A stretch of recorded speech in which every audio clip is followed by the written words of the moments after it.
What Ike Allen and Andy Anderson have created at AVAIYA is what the world needs. Hello, AVAIYA family. I'm Andy Anderson. My partner Ike Allen and I are teachers, mentors, and the co-owners of AVAIYA University. AVAIYA is the creator of over 1,000 books, films, courses, teachings, and other supportive resources. Thank you, as always, for joining us. Our fellow teacher, Sara Illig, is with us today to talk about healing relationship trauma with EFT. Sara is a therapist, and during her decades of exploration in energy psychology and the healing arts, Sara landed on the perfect body-mind medicine, emotional freedom techniques, or EFT, and in 2005 began using this effective modality. Together with massage therapy, EFT, and other transformational life coaching modalities, she draws on over 25 years of experience. Welcome to AVAIYA, Sara. Thank you so much. Thank you for having me. Great to have you here. So, okay, we're talking about helping people heal from relationship trauma today. So, how do people begin to recover from this kind of trauma in their life? What are your thoughts? Well, I think that the most important thing to do is to get up out of victimization and into a place of empowerment. When you're in a place of victimization, you feel powerless and hopeless, like you really don't know what to do. And that comes with it, it comes a place of lack of trust in yourself and blame in yourself. And you come to this place like, there must be something wrong with me to have gotten here in the first place. So one of the biggest stuck pieces I find is the blame that comes from staying in relationship too long in the first place. And it leads to this place of self-doubt. And so, look, we, some of us just didn't see it coming and we get blindsided. And we got gaslit, we got manipulated, and we just didn't have the tools. And we kind of just need some tools to recalibrate and kind of get rocking again. We kind of came from some decent backgrounds. But in other cases, and I think most likely, we kind of got there because we ran into some blind spots about what love and what boundary setting looks like in the first place. If two people were fighting at home in front of us, we may have gotten a message that love equals two people fighting and attracted a partner to us that would fulfill that role for us. If you had a mom that talked to you that made you feel that something was wrong with you, you might have attracted a partner that made you feel like something was wrong with you, right? If you had a parent that was super passive and never taught you how to set a boundary, you may not have had that example. Or somebody that was really overbearing may have taught you that it wasn't safe for you to set a boundary, right? So whatever circumstance you may have been through, I think the first thing to do is to recognize that you've really been doing the best you can do the whole time, and with whatever information that you have. So the first thing to do is to forgive yourself for having stuck around for as long as you did initially. You may not have had the best example of a relationship that you had initially, right? Or no example at all. And forgive yourself for having those thoughts and feelings like, if I leave this relationship, I might not have love on the other side. Or if I'm not perfect, I'm unlovable. So a lot of this is just really about learning how to trust and love yourself and figuring out where those thoughts and feelings come from. Mm-hmm. Yeah, I love the one that you mentioned around like not being lovable unless you're perfect. That one strikes a chord for sure. I know so many of us like have that kind of tie to perfectionism and performance and all of that kind of stuff, and equate it to love and being worthy and all of that. And since you mentioned this is really about learning to love and trust ourselves, how would someone go about learning to love and trust themselves if that's new to them, or just building upon their own love and trust that they already have? Okay. Well, let's first we need to acknowledge what happened. Okay. First we need to acknowledge that the abuse happened, and that comes our tools for love and trust start with things like talk therapy and things like EFT, and journaling. Like just talking and tapping and journaling. What we do is begin to unwind the details about the lies, and we can start stepping back and kind of taking a look at some of the blind spots that have caught us, right? And I want to mention that it's okay to grieve and mourn the loss of that relationship. Like it might not have been healthy, and that person might not have been healthy, but there may have been some really beautiful moments in that relationship, and it was still a relationship. And there's also a place where people may be grieving and mourning the loss of who they were before that relationship hit them. So there's some grieving and mourning of loss, and that's okay to go through that. So just shedding some light and some consciousness on those places, super important, good place to start. And then I would say ask yourself some really good questions. And I actually made up some questions. Well, good. Would it be okay to share some questions? That's great. Yes. Okay. So these would be questions like, when did this begin? Who modeled love for me growing up? Who modeled boundary setting for me growing up? What did fighting look like in my home? What did punishment look like in my home? What behaviors did this relationship bring out in me? And what did I gain by staying in this relationship? Right? Like, was it a sense of safety? Was it financial gain? Was it love? Like, what did I gain? And then ask yourself, what kind of beliefs about yourself did you walk away from that relationship with? Right? Like, I'll never be good enough for anybody else's love, or if I draw boundaries, nobody will love me. Right? So, what I'm trying to draw attention to here is that what you're able to witness, you're able to articulate. And what you're able to articulate, you can gain power over. It's like a lighthouse in the dark. So you want to ask yourself some really good questions. And then I would say learn to establish boundaries. A narcissist or an abuser needs to pair with somebody who gives their power away. It's part of how that dynamic goes, right? They need somebody to play with in that way. So when you learn how to establish your own boundaries, you're not only helping yourself heal, but you're also beginning to help the process for that abuser to help them heal. Got it. Yeah.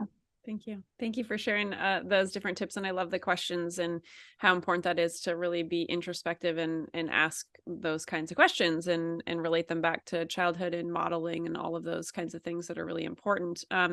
Let's shift gears into EFT. So for people who don't know what it is, what is EFT and when do people use this? When is it most effective? Okay, EFT is a combination of talk therapy and needleless acupuncture.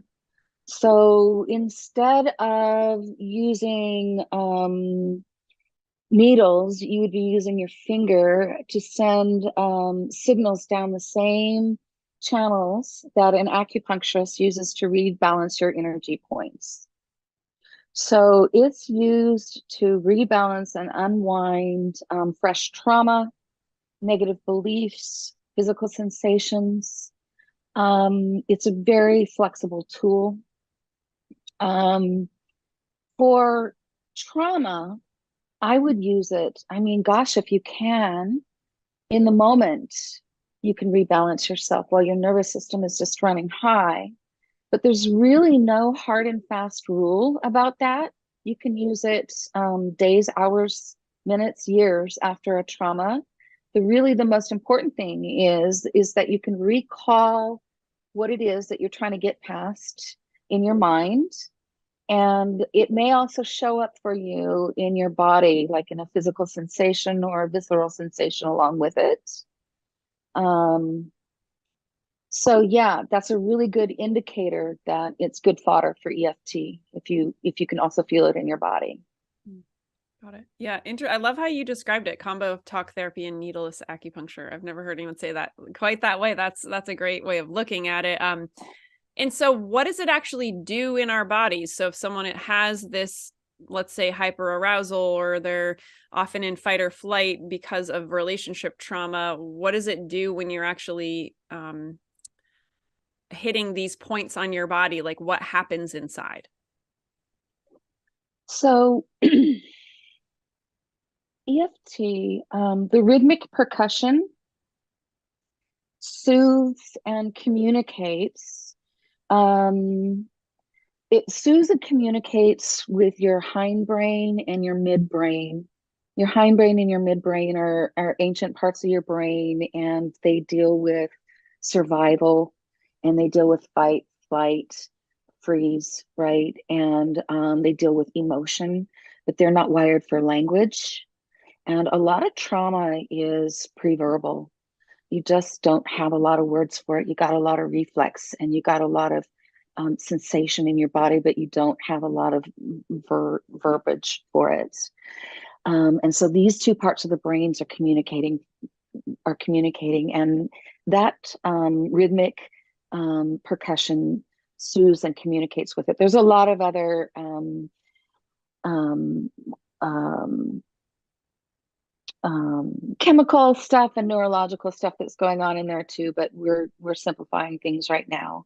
And then the third piece is that the talk therapy comes along and talks to the forebrain, the third piece where that can understand logic and reason. So we are communicating with the reptilian parts of the brain and the parts of the brain that can handle talk therapy all at the same time. And simply put, tapping will rebalance your energy system. It will drop your cortisol levels dramatically. So that releases beneficial hormones into your system at the same time.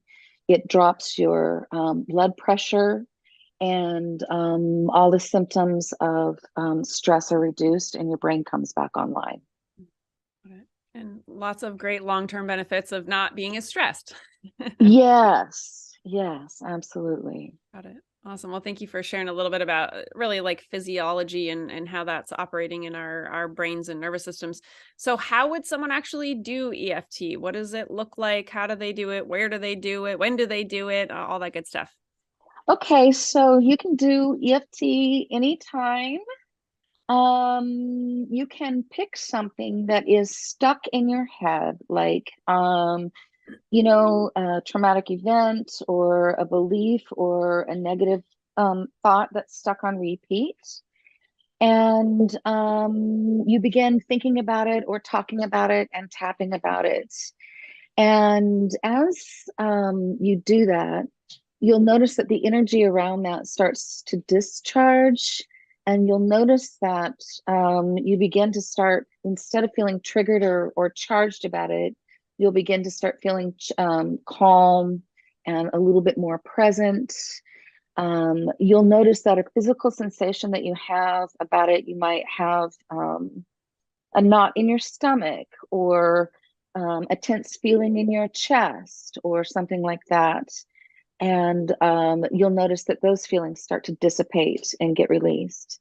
So what we want to do with EFT is just pay attention to the sensations in your body while you're describing the feelings in your body, and those will start to shift and change. And you can describe and release them at the same time. And would you give us a demo for people so they could see how this might work for whatever they're going through? Yeah, that's my favorite part. And so I'm just going to ask people to follow along with me and repeat after me. And it'll be like you can state your issue out loud if you have the privacy of your own home.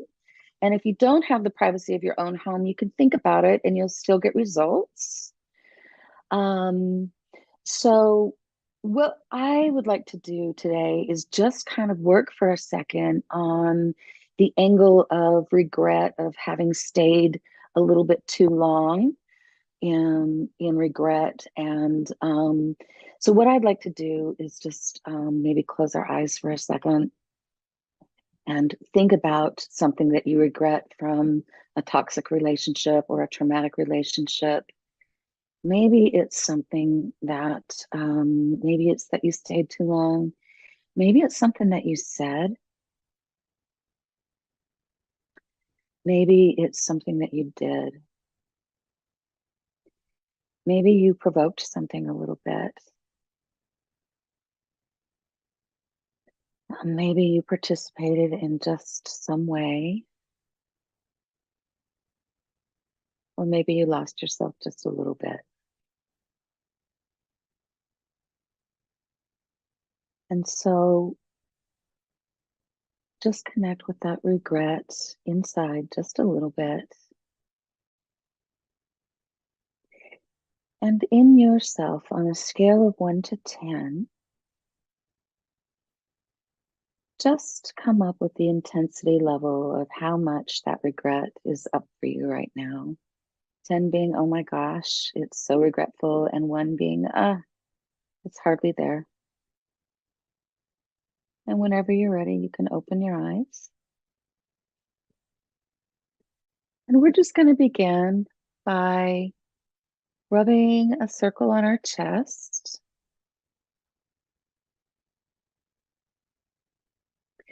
And we're just going to say, I have this regret.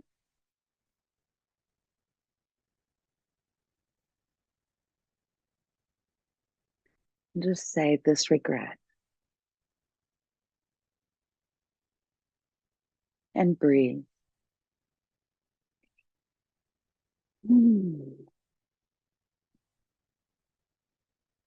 I have this regret.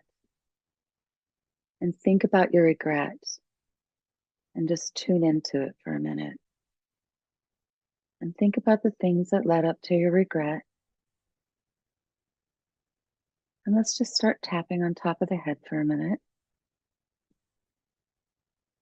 I have this regret.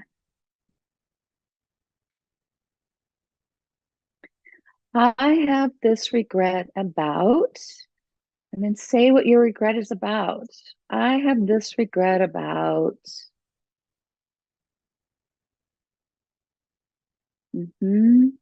I have this regret about.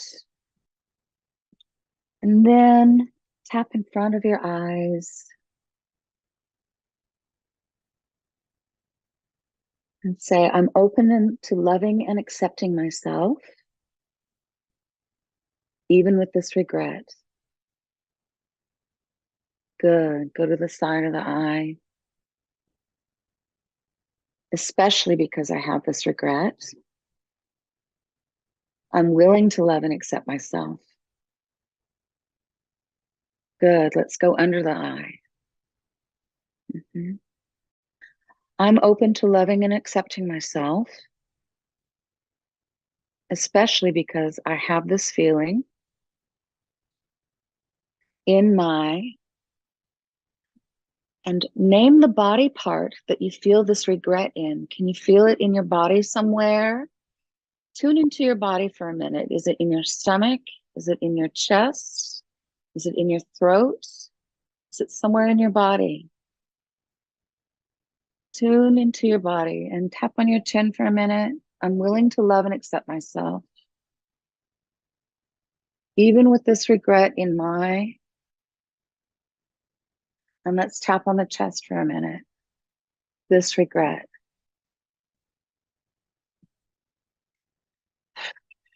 And let's just say, I accept I have this regret. I might still be holding on to it.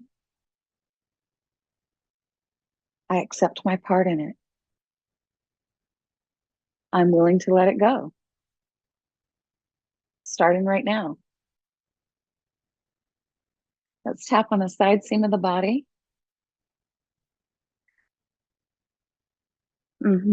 Especially because I've had this regret. Trapped in my, and name your body part again. I'm willing to love and release myself. Good. Let's go to the karate chop point. This remaining regret, trapped in my, and say your body part again. Okay. It's safe to let it go now. Let's go to the top of the head again. I forgive myself for needing to learn the way I needed to learn. And I don't need to blame myself.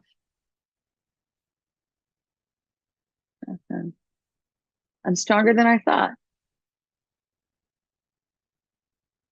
More capable than I thought. I made it here right now. All the way here right now. And I love and accept myself. Especially because I'm worthy. It's safe to feel empowered. And I'm willing to love myself exactly as I am. Good. Take a nice deep breath.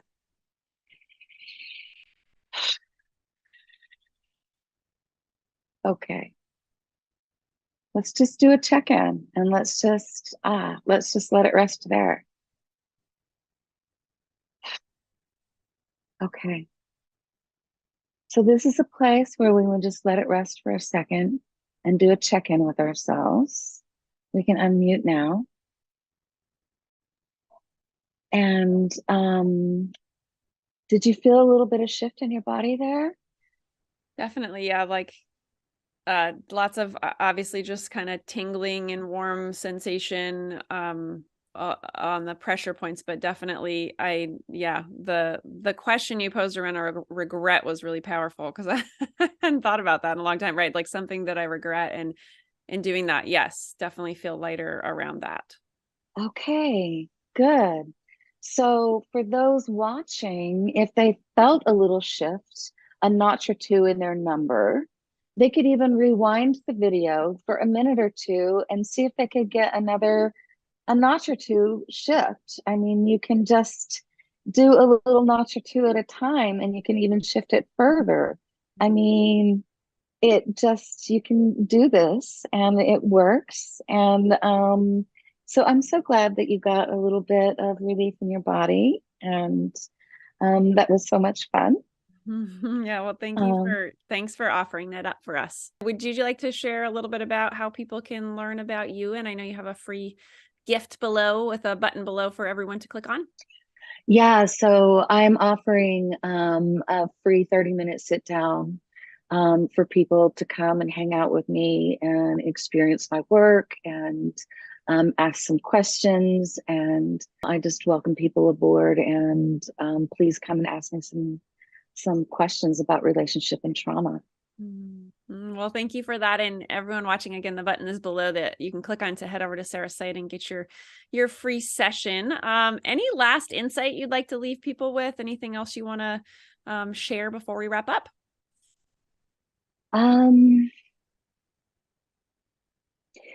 Tap frequently and tap daily. It's a beautiful self-help tool.